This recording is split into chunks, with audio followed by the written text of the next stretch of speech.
Good morning guys, magpiprepare tayo pa sa snacks para sa pangmerienda natin mamaya sa Damuwato. Kasi Saturday ngayon, during weekend kasi wala akong pasok sa trabaho. So ang plano ko during weekend, ang init naman ito. Grabe, kakagaling lang kasi sa oven kaya mainit. So, during weekend kasi, ang pangit kapag mainit, hindi ma-slice. What I'm gonna do? Wala kasi akong time. Wala akong trabaho during weekend. So ang bala ko during weekend, pupunta ako sa mga matatanda, not just sa side ng Katawom, also sa side din ng Standa. Kasi, lang, para maging busy ang sarili natin, we need to make ourselves busy over there.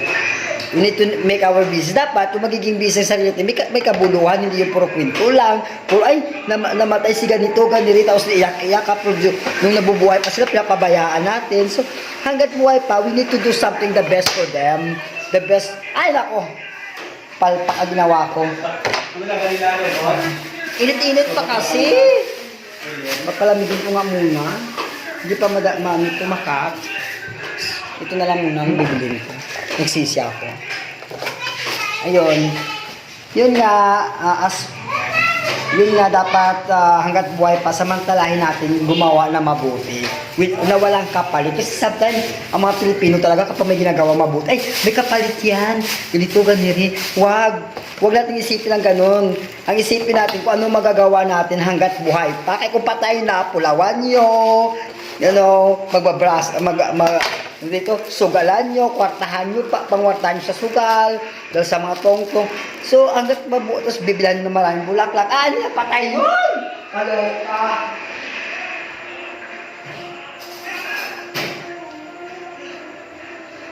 So, there, gagawa tayo nito para sa sa snacks. Kung sino man yung may time today, punta kayo ngayon kasi ako na bala sa merienda nyo guys. Ako na bala sa merienda nyo.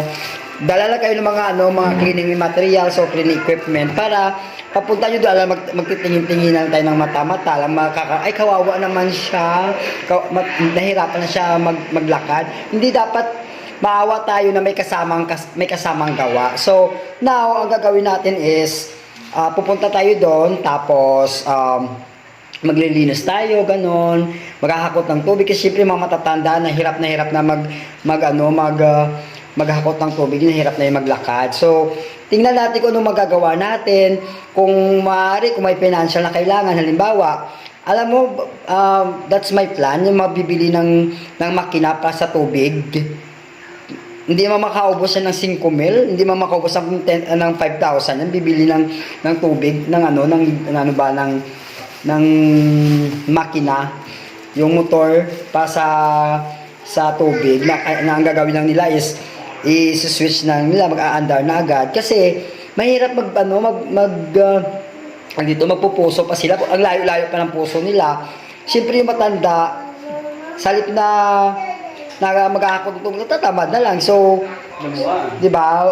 Ayaw ko naman magsalita na marurumi dito kasi tinapay yung sa harapan ko. Yung magsi-CR ka, kailangan nila ng tubig. Di ba? You know what I mean?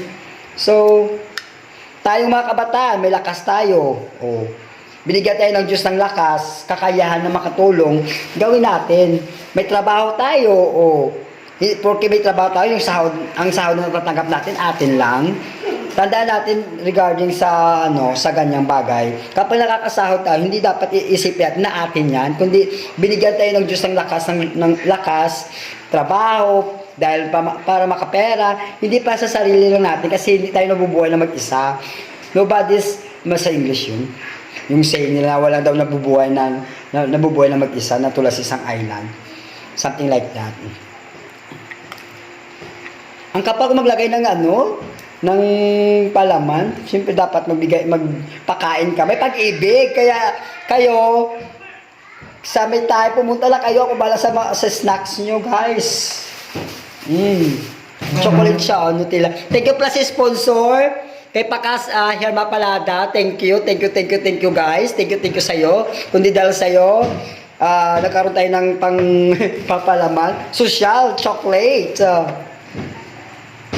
There. Ubusin natin ito para sa susunod Alam mo na, sa susunod, sasama ang iba, di ba? Mga marites dyan, magmarites na kayo na may naririnig ako na sabi daw ganito, ganiri. Huwag na kayo magmarites. Nung naglinis ako, may pumunta talaga sa akin. Magkano daw kuno ang pangbayad sa paglilinis ng bahay. Hoy! Pera ko ang ginastos doon. Hindi man sa pag-ano. Pera ko yon.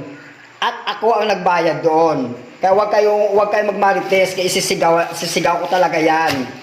At una sa lahat, Wag nyo ko tatanungin tungkol dyan kaya masasaktan lang kayo sa sasabihin ko. Ano, kailan pa ako tutulong? Kung patay na? Hanggat buhay pa at kaya pa ng tuhod natin, tulong tayo. Wag nating tutulong tayo, isipin nyo, ay may kapalit yan, ganito, ganito. Wag kayo mag-isip ng ganun. Kaya kung ako makakarinig yan ng personal, nako, iwan ko lang, may maririnig kayo maganda sa akin. Wag ganon. Naglilinis ako ng bahay doon, lalapitan talaga ako, magkano ako ang sahod ko. May trabaho ako. Nakakasahod ako ng sapat, hindi man malaki, sapat. Sobra pa sa pangangailangan ko. Okay?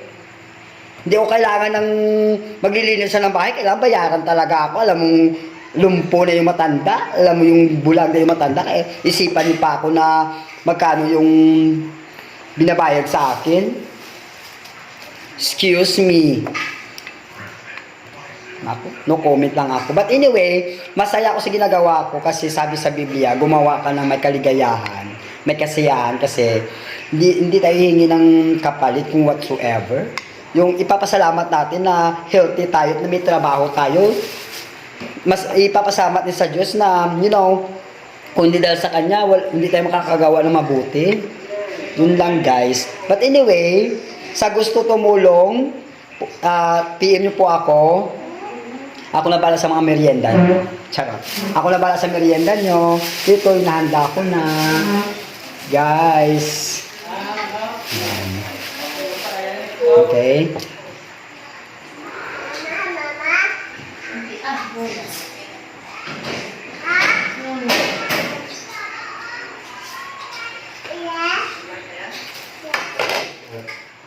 Kaya kung sinasabi yan, huwag kayong magagalit sa akin o ma-offense sa inyo. Grabe lang si bakla. Naggagawa lang mabuti, marami siya sinasabi kung ano-ano, dapat nabibigay. Hindi. Sinasabi ko yan kasi paulit-ulit na lang tagapunta doon, tagalinis ko ng bahay o tagagawa ko ng mabuti. Tinatanong agad magkano ang bayad, magkano sinahod sa akin, magkano ang soul sa akin. Kaya yung isa doon nagtanong sa akin, giprangka ko na agad, umuwi agad eh. Kasi sabi magkano ang bayad sa'yo? O bakit ka naglilinis? Pakialam mo kung maglinis ako, lula ko yan, tiyay ko yan. Kailangan pa tutulong ko, patay na. Ng mga Pilipino talaga, kapag patay na, dun mag-ipon-ipon, dun mag-iyak-iyakan, dun tutulong-tulong magkakaisa-isa. Nung buhay pa, dead ma, may marinig, ay, huwag mong tulungan niya kasi matara niya, sinasabi, ano yun, yung suplada. Huwag ganon. We need to learn something. Tandaan natin, kapag tumatanda ang tao, bumabalik sa pagkabata, di kung magyaw-yaw, maglinis ka ng bahay, magbigay ka ng pagkain, magpamerienda ka, tapos uwi, tulog. O, di ba? Hindi yung pansinin mo yung bunganga ng mga matatanda. Matanda na kasi yun. Anong laban natin? Tandaan nyo, ang matanda, parang bata, yung baby, walang lakas. Parang batang gumagapang pa. Parang gumagapang ganon. Kung papatulan mo, anong laban nila sa'yo? Ikaw, ang tigas-tigas ng tuhod mo, lalabanan mo pa sila, or pagsasalita mo pa ng masakit. No offense, wala akong ni-mention na pangalan dito, but ang masasabi ko lang, gumawa tayo na mabuti hanggat buhay pa, okay? Ang pangit naman ang tinapay na to. Stress ako.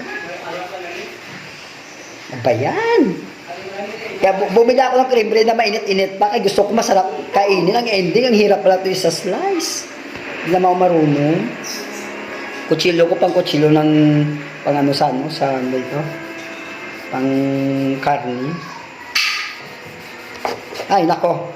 Daw pwede magnegosyo ng ganito. Dapat palamigin pa pala to. Kaya pala hindi binibigay sa akin ng mainit. Sabi ko palamigin. In a knife. Paano ba knife to? 1, 2, 3, 4, 5, 6, 7, 8. Mamaya na lang yung iba, kas. Tigas, malambot pa, palamigin muna natin. Nagpa-flat. Alright, thank you guys. Sa gusto sumama, please, I need your present kasi para, parang ano lang yan siya parang walis lang yan. Ang tingting maliit lang siya, tsaka yung tingting siya bastik siya. Kapag isa lang gumagawa, talaga mahihirapan niya. Pero kapag inipon-ipon yan, kahit na gaano kadami pang wawalisin kaya dahil marami tayo. So, not just for financial is effort lang ba yung kapag tumatanda tayo naghahanap tayo ng kalinga or kailangan naghahanap din sila ng makakasama sa buhay or either bonding man lang, hindi yung magkikita-kita lang tayo for family reunion or whatsoever. Pagtapos sa family reunion, wala na, hiwa-hiwalay na, wala na pakialaman. No, it's not that. Hindi dapat ganun pang ugali natin. Pagtapos sa family reunion, still continue. Kung ano yung mabuting gawain, gawin natin. Kung ano magagawa natin, gawin na natin hanggat buhay pa sila. That's it. But anyway, thank you guys. See you later. PM ako sa gusto sumama. I guarantee guys, magpapamerienda ako. Maybe during Saturday, during weekend, magpo-post ako sa gusto sumama during Saturday or Sunday. Magdadalaw-dalaw tayo sa mga matatanda. But anyway, thank you for your time and thank you for watching. Have a great day. Bye for now.